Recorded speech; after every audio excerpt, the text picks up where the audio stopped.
Imaginez un homme qui a fait chanter la France entière avec des refrains lumineux, et qui, à la fin, se retrouve face à une maladie froide, brutale, silencieuse.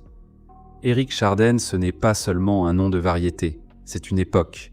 Né Jacques Puissant à Haiphong, il arrive en France, se construit une vie d'artiste et devient cette voix populaire capable de passer du romantisme à la chanson légère, du tube solo à l'aventure collective.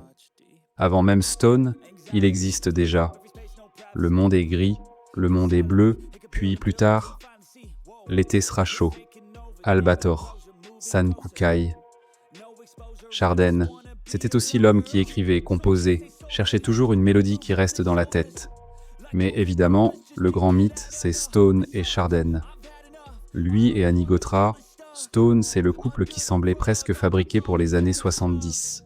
Sourire, refrain, paillettes, télévision, disques, cette France qui chantait l'Aventura et Made in Normandie comme si le bonheur pouvait tenir en 3 minutes.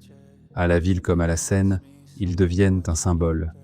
Puis, la réalité rattrape le conte. La séparation arrive, mais le duo, lui, reste dans la mémoire collective. De cette histoire naît Baptiste, leur fils.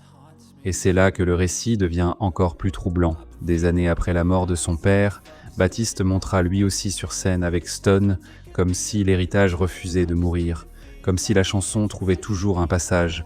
Et puis, il y a la fin, la vraie, celle qu'aucun refrain ne peut arranger. Éric Chardin est frappé par la maladie de Hodgkin, un cancer du système lymphatique. Chimiothérapie, combat, fatigue, dernier chapitre à l'hôpital Saint-Louis. Le 29 avril 2012, il s'éteint à 69 ans. Une fin terrible pour un homme qui avait vendu du soleil, de l'amour, de la légèreté.